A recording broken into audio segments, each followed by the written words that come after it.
Live with CCO. We are at episode 106.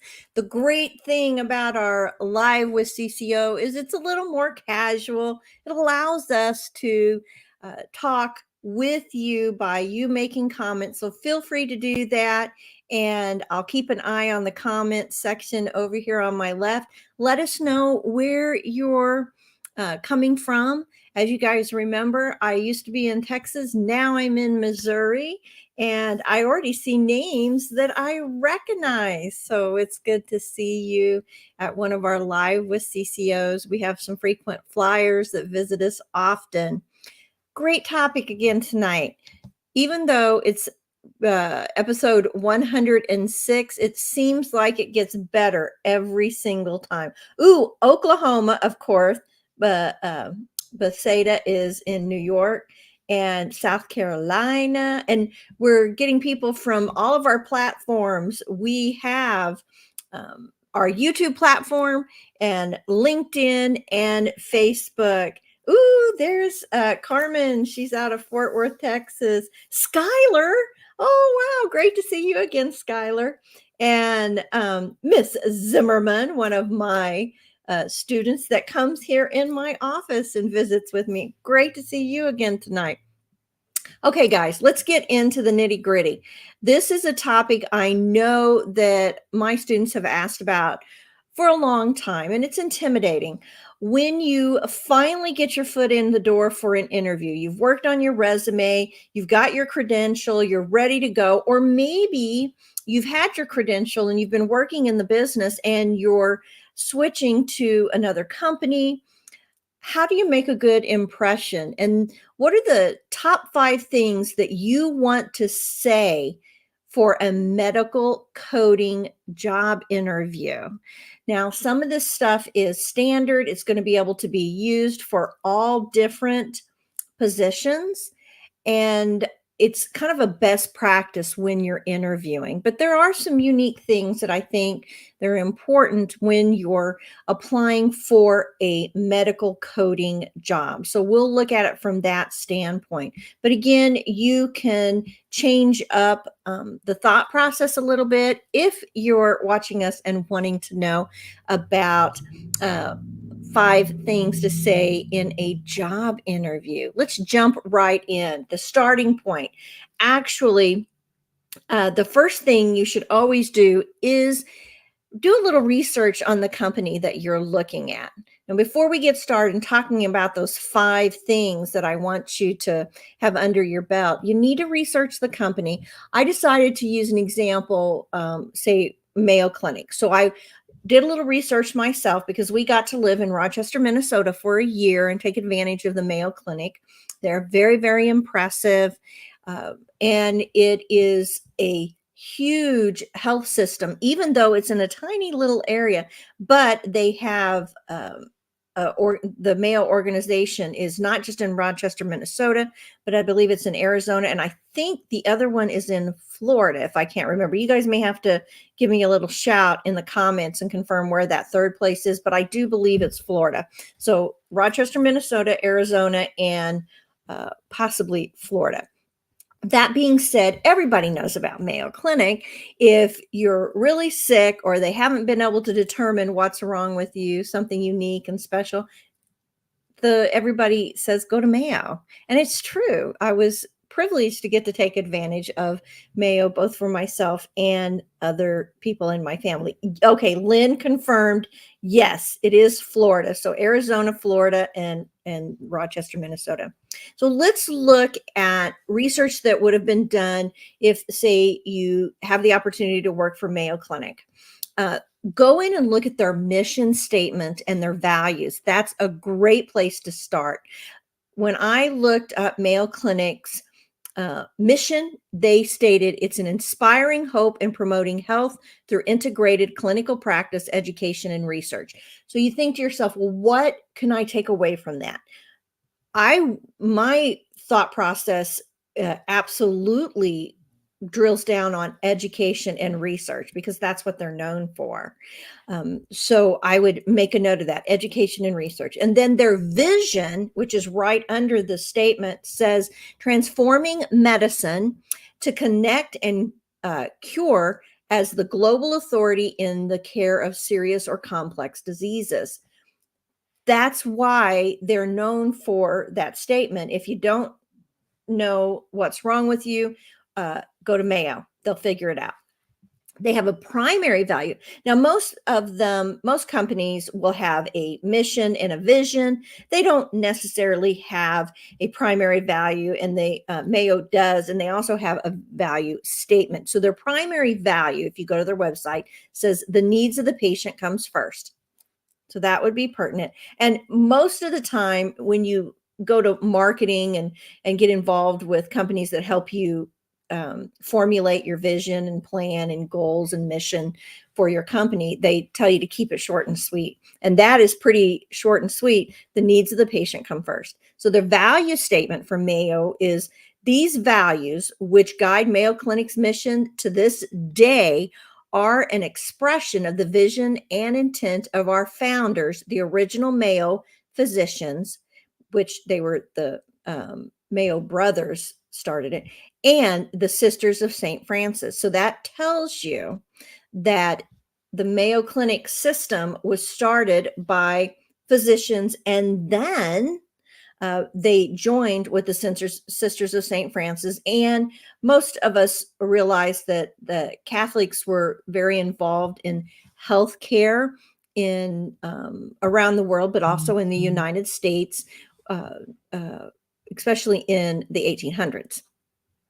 So with that being said, that should give you some insight about Mayo Clinic and what their values are and what they are looking for in employees.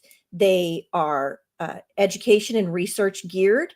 They are global for complex diseases. The needs of the patient come first, and they have a vision that was based on their founders, the Mayo early Mayo physicians, or the Mayo brothers, and the Catholic Sisters of St. Francis, who also still are in Rochester. They still have a convent there. The more you know about the company, the more confident you're going to feel when you go in. And one of the things that we're going to talk about is asking questions. So again, before we talk about those top 5 things, that's the important starting point. And it doesn't matter where you're going to get a job.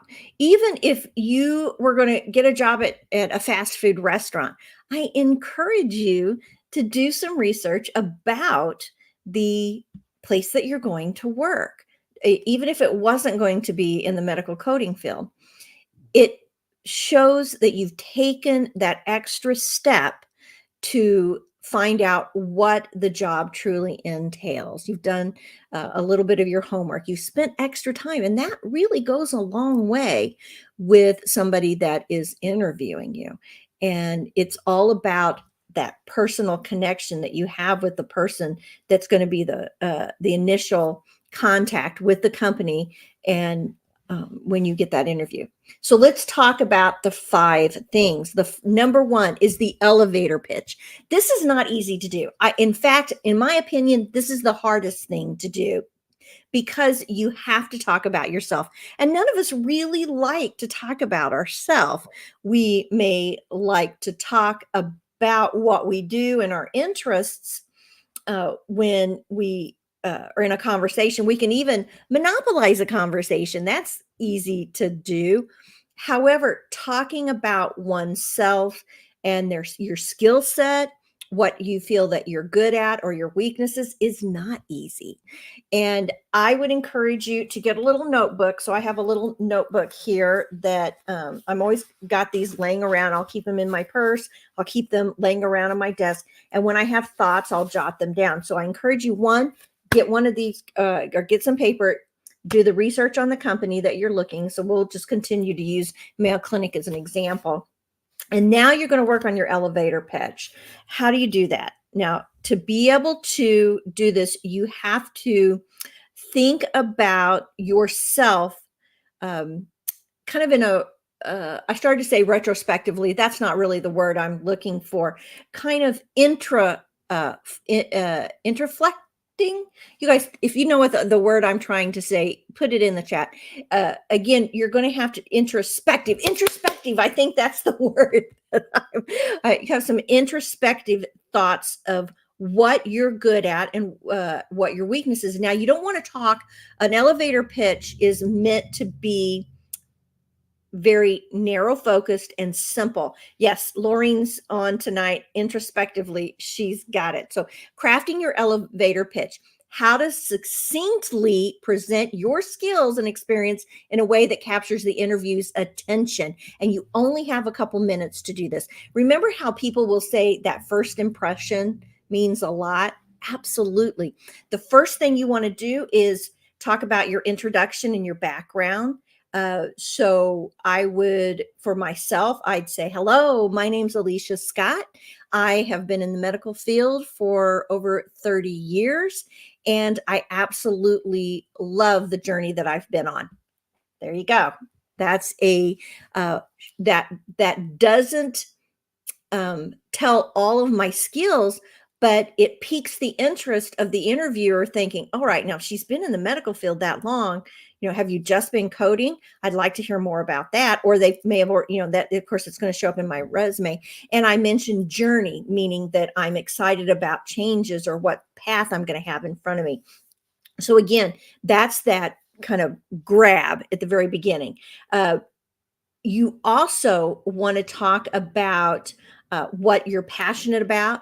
So if I were to start again and let's do another elevator pitch, I'd say, hello, my name's Alicia Scott. I absolutely love where I'm at in, no, let's back up. Say, my name's Alicia Scott. I absolutely love the field of medical coding, and I really look forward to working for your company. Now you think, wait a minute, you haven't even been hired yet. But that elevator pitch, what are you trying to do? You have to capture their interest and attention in that first few minutes. So they're like, oh, okay, wow, this person's a real positive person. Okay.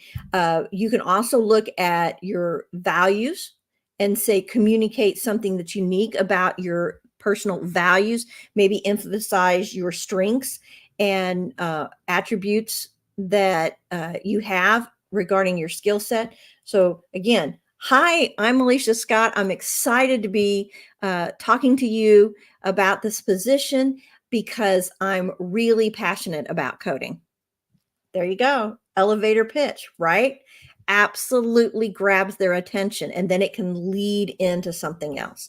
So practice that. Get some notes. It doesn't have to be very much. It's got to be a sentence or two or one long sentence that gives them a positive feeling about you and gives them a little insight into your world and why you're there in front of them for that interview. So an elevator pitch is the first step. The second step is highlight your accomplishments. Now, the key though here is you want to talk about accomplishments that align with the role that you have. Now, I specifically picked this picture, and if you guys are later listening, you're not going to be able to see this picture, but it's like a supermodel that is in front of a sports car. The reason this is important, you have to think about this, is that this picture and this image does not give you any insight into whether this person is good at being a medical coder, right? It does not at all. So you don't want to highlight things about yourself that aren't relevant to the job.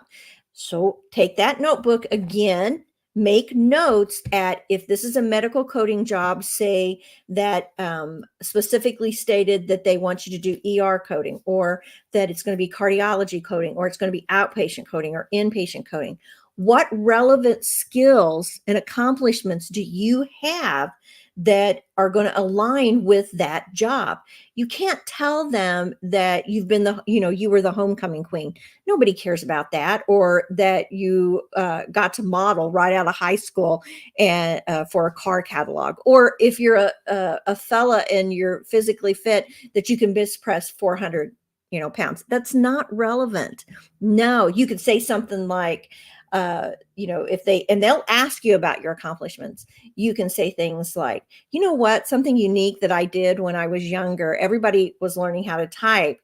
Got my typing speed up to 75 words a minute. And I was really proud of that. Okay. Nowadays, younger people, they type and they don't even take typing classes anymore. But to be able to type 75 words a minute is an achievement.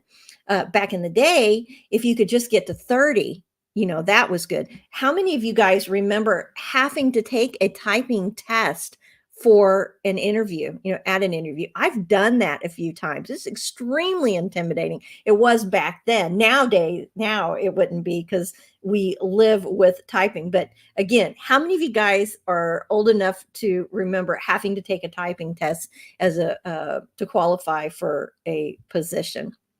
Find something that is truly unique about yourself. It doesn't have to be unique, but it is going to align with the position that you're applying for. So if it say is that they've got ER coding, that or emergency room that they want you to work in, that you can say, hey, I got to work in the emergency room when I was 18, because I got my EMT uh, when I was 18, and that was a fabulous experience for me.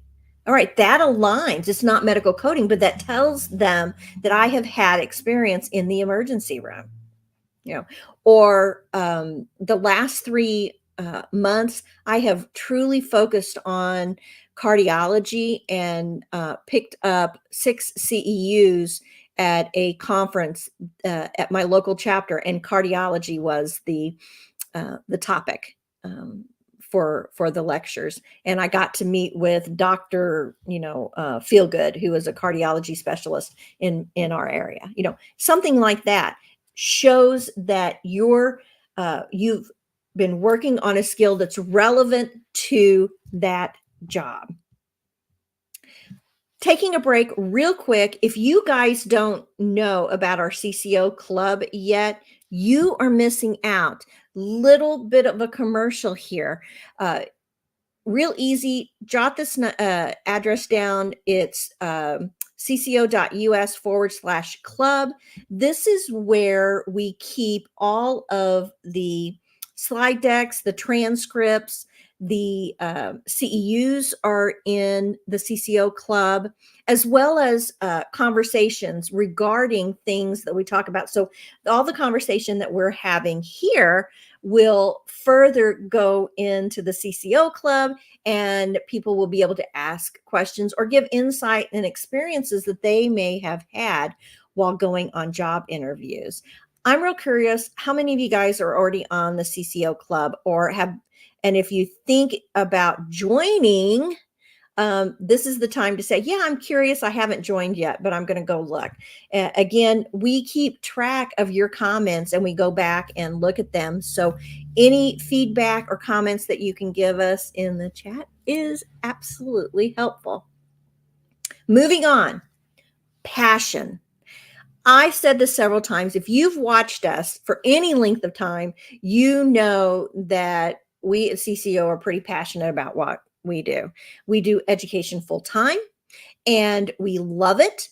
And we work really hard to give you the education that's applicable to what's going out in the medical arena right now.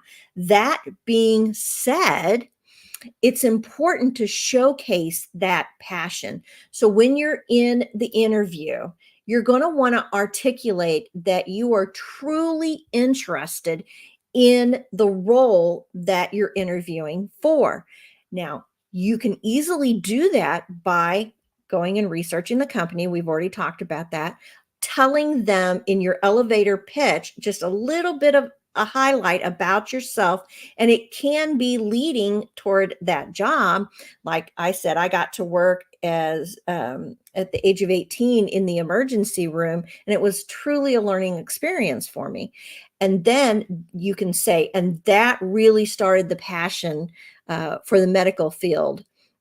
I chose not to go into nursing, but to venture off into another arena, which ended up being medical coding and billing and et cetera, et cetera. Truly emphasize what you are looking forward to in the position that they're offering. Again, you may not know all the details about that position, and that's okay, but you can still let that exuberance, not, don't be wild with it, but be really positive and say, I'm excited about getting to this stage of interviewing with you, because Mayo Clinic is known for education and research. And I really hope that when I start working for you, that I can continue my journey learning. Now, you notice how I said that. It's very important to note that I'm already giving the impression that they're going to hire me. There is nothing wrong with that. And in fact, many of the professionals that coach and tell people how to set for interviews will say, do that. Put that impression and that thought in their head that they've already hired you. And so make sure that you understand their mission, the culture in the company, and that it aligns with your values, and that's going to click with that passion component. Mention those key words that are in their mission statement, and it will absolutely resonate and click with them. What about weaknesses? It is all right to tell them that you're not particularly strong in a specific area. That is okay. If you're just over the top and have fabulous answers of saying, oh yeah, I'm great at that. Oh yeah, I can, I've got lots of experience in that particular area. Or yes, that EMR system is one that I'm very confident with.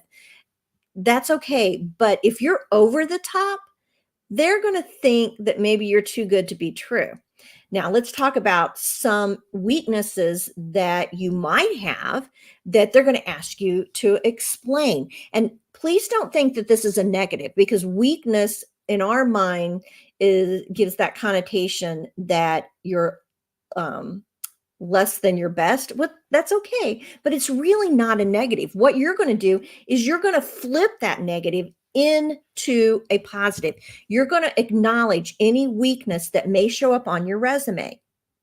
That may be a weakness of, this is going to be your first coding job. That's a big one. And so what you're going to do is flip that and say, I'm going to be honest with you.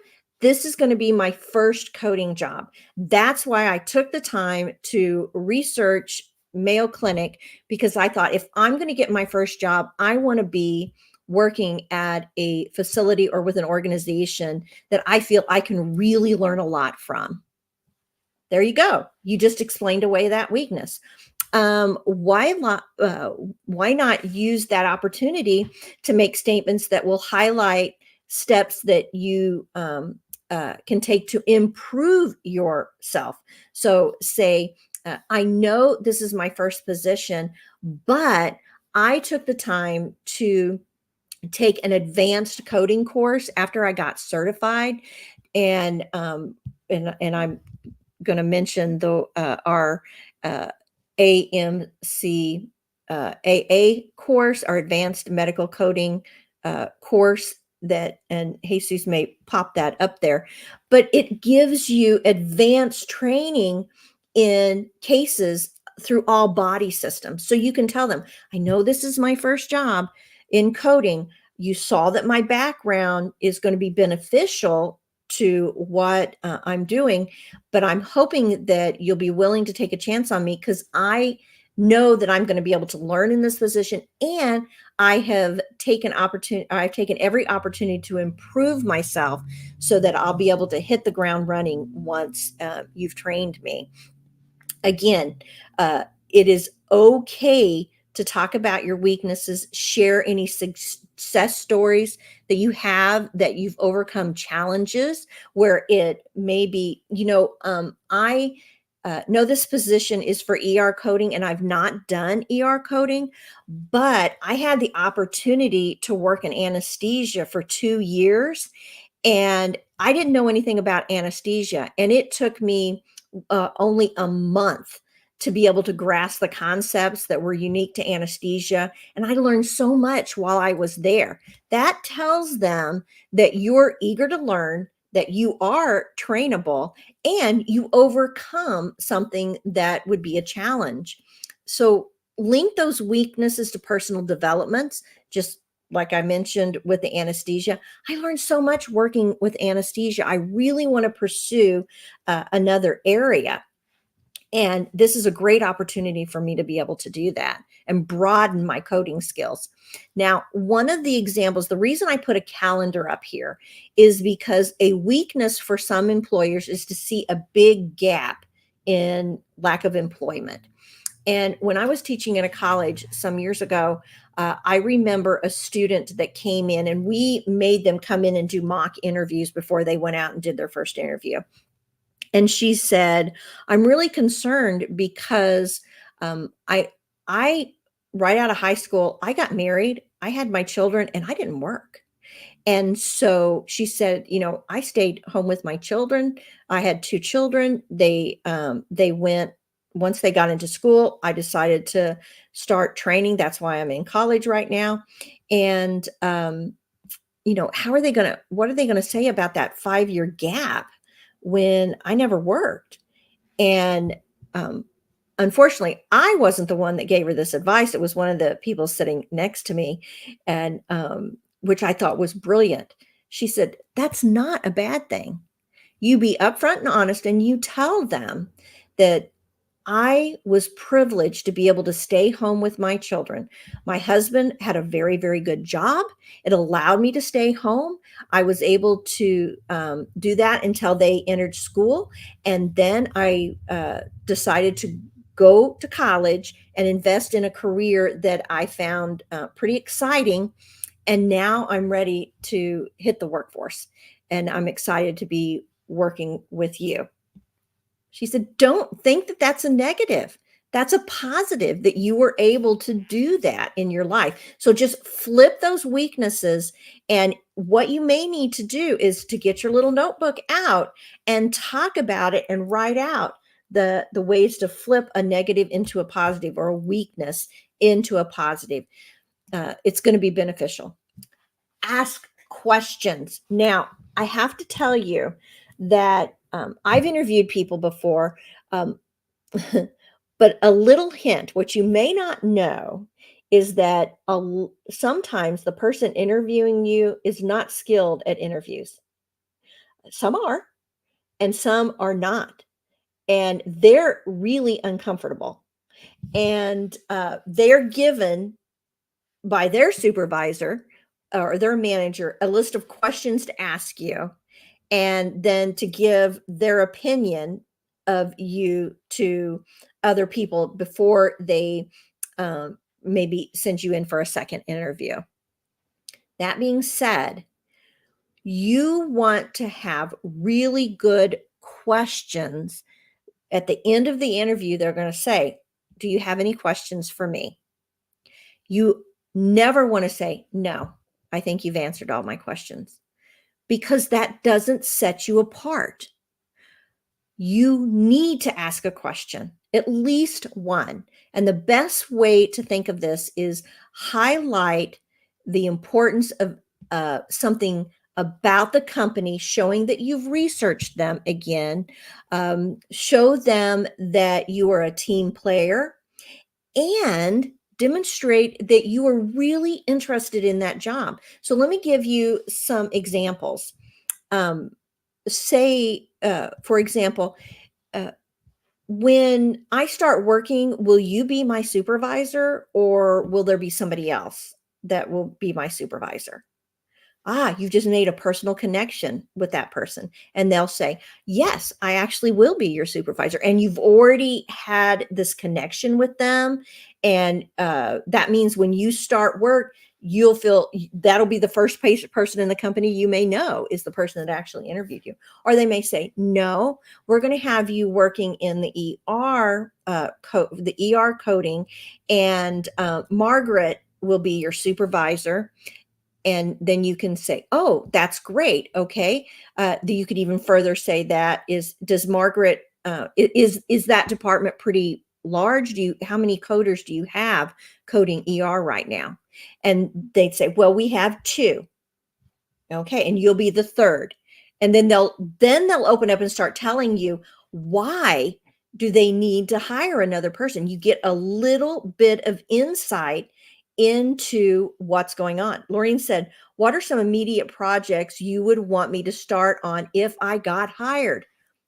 That is great. The only thing I would change about what she says is, if she said, if I got hired, change it to say, what are some immediate projects you'd want me to start with, and not if, but what were some projects? And then they might say that we do ER, but we also take on radiology and overflow, and so there's a possibility you could be doing ER charts and radiology as well. And that might give you the opportunity to say, you know what, I've worked on radiology before. When I was working for XYZ company, they had the same situation where radiology was an overflow, and I was able to fill in and help with that. So I have a little experience with that.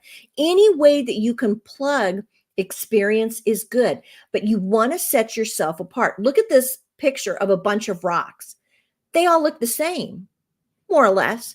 But if you ask a question, you're going to stand out. But you have to make it a pertinent question, not a question like, well, what time do you take your lunch hours? How long do you get for a lunch hour? That's not a good question. Another question that I think would be good is, do you offer CEUs or additional training in this role? Does the company offer that? And they might, because if they know that that's appealing to you and they have the ability to offer that, then they feel like they're able to give you more than maybe if they can't pay you exactly what everybody else is making. But if they say, yes, we do have CEUs every month, we have in-house training and you get one CEU every month, that's 12 CEUs. Or yes, we will pay for your we don't pay for your CEUs, but we pay for your membership. We have a corporate membership with the AAPC or a HEMA. That's huge. So you might not have known that if you didn't ask that question. Susan says, how about I plan on furthering my education with more certifications? Is that supported? Brilliant. That is absolutely brilliant, Suzanne. And that tells them, one, that you are looking to increase your knowledge and skill set, and that that you're going to do it one way or the other, but that if they can that you're amenable to having them help pay for that. If they can't pay you, $40 an hour, but they can pay you 35, but they're going to pay for your CEUs, or they'll pay for you to get a new certification because they know they need cardiology coders, you know, that's great. So make sure you ask a question. Let's see. Let's see. Oh, and another question that you might not have thought of that I had thought of is, how long have you been with the company? All right. Now there you're making that personal connection with them. And anytime you ask a question when the interview, because they do that at the end, the interview is kind of over, it sticks in their brain and they will remember you. But by doing that, you're asking them something that's not personal, and yet it is. So that connects you with that person. Oh, I've been with a company for 5 years and I absolutely love it. Or if they just say, oh, I've been in the company for 2 years. I started out in the same role that you're going to be starting out in, or that we're hiring for, So again, any questions like that, get your notebook out, think of questions like that. Come and go. If you're in the CCO club, you can go in and ask about questions that you can end the conversation with. So let's talk about kind of the wrap up, what you need to remember. Each and every one of these 5 that we've talked about is a way to make you come across as a strong and compelling candidate for that position. Sometimes they will only be, say, interviewing 5 people, and other times there could be 20 people in line for that job. What sets you apart from them? One is step 1 that we went through. Every one of the 5 that we talked about and the suggestions that we gave is going to make you stand out uh, against other people. Now, you do not have to be a personality like me. Just me talking, I know that I'm kind of an extrovert. I can be over the top sometimes, and you're probably thinking, "Oh, you're good at this. You're pulling this stuff off the top of your head." Well, it's true. I've been doing this for a long time. However, you can be as good as me if you're prepared and you practice and you write down these thoughts, and you can take a little notebook with you in there and you can have your questions written down. They don't care. You can even have a piece on one of the paper that states what your skills are, so that you don't forget to mention something like the fact that you also had a chance to code or read medical records, or that multiple EMR systems, things like that would make you beneficial. With that knowledge, it is very important to be your authentic self.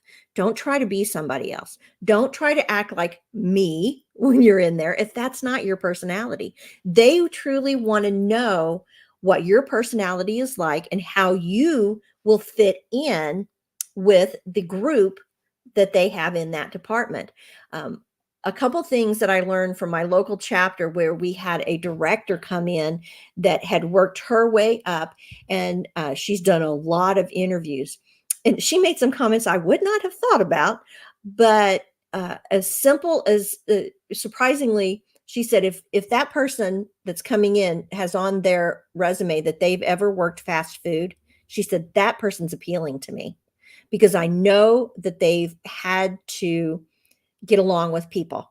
Now, she said, it's not because we're in an industry where we're talking to people or clients or customers or patients per se. She said, that means they have enough people skills to get along with the other people in the office, most likely. And I thought, well, I would not have thought about that. And then someone had said, that's kind of a rite of passage, isn't it? Working fast food or some type of working at a grocery store, or a retail store. That tells you that you've had some type of customer experience, customer service experience that will allow you to fit in a group setting, whether it be, even if it's remote or in office. Also, you don't want to put on airs. You don't want to mislead them. If you are more of an introvert, it's okay to tell them that your personality is. Let me give you this scenario. We had a student at one time who was very much an introvert. She was incredibly smart, and she did really lousy on interviews. She went through multiple interviews, but she, for example, went through the coding exam, and she got done in half the time and she passed. Now, I don't know anybody that does that. Uh, so again, she knew her stuff, but she was very shy and an introvert. And she came across almost as, I don't want to say a sour personality, because once you got to know her, she wasn't, but she had more of a dry humor, and she couldn't keep eye contact very well. Um, uh, and she was young. And honestly, she started the career. She wanted to go into a different career. She wanted to be an artist, and her parents told her she had to get a real job. And so she kind of did it reluctantly. So the whole situation wasn't necessarily positive. She ended up finally getting a job in another position in the hospital. And then once she was there and she started going, she actually was working in the supply chain. So she was getting to see all the people in the different departments and getting to meet them as she was delivering stuff. And they got to know her. Well, then one of the coding managers needed help, had a position open up, and she went to the local chapters, and she never said much. She was always very quiet. They said, you're certified, right? And she said, yes. She said, I interviewed for a job, but I didn't get it. And she said, but you didn't interview for my department.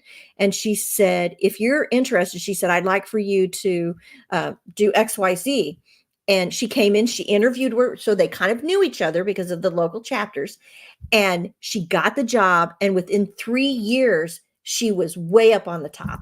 So again, it's okay to say, you know what, I'm a little bit of an introvert, but I want you to know that my personality, uh, some people might think that I'm not enjoying myself because I don't talk a lot, or I I'm not bubbly, but I really enjoy what I do. I love coding. And as long as they know that about you, that that's your authentic personality, they're okay with that, right? And maybe they know somebody that has that type of personality. Out of my 6 children, I have one that is, and I have to convince myself that he's truly happy when I don't see him for 3 days, and he's in his own little world, and he's fine with that. Okay. Well, you guys, I wanted you to hopefully take away from this talk that we're having at the CCO Live 5 things that you can talk about in an interview that's going to set you apart, that you can walk in with confidence, and that is going to get you that job that you're looking forward to. This topic was one that had come in for our topic request. We want to be able to give you the content that is applicable to your needs. And so if you have a topic that you'd like us to talk about, easy to do. Just go to the cco.us/topic-request.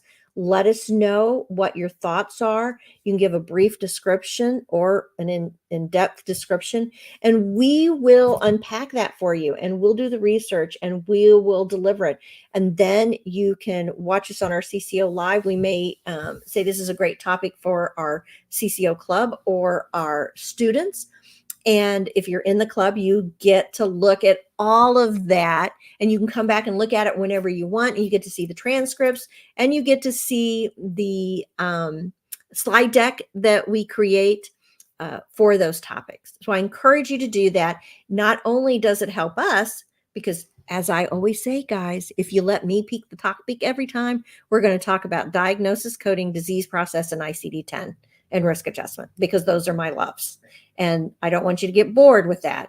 So let us know what you need us to talk about. Don't forget that we love what we do. We already told you that this is our passion. We think learning is fun, and we want you to come and learn with us. Several opportunities to do so. We talked about the CCO Club, and you can get CEUs in there.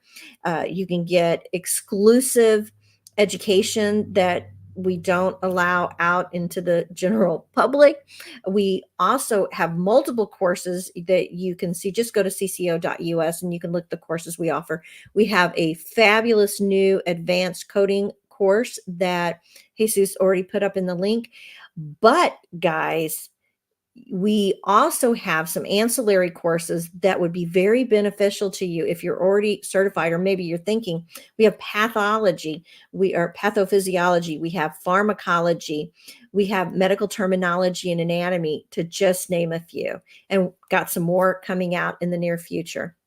So take us some time, go to cco.us, peruse, look around, and let us know that if we're not offering something that you think that you need, we're willing to take on that challenge and do that. You guys know that we also have our Blitz program. Laureen mentioned that.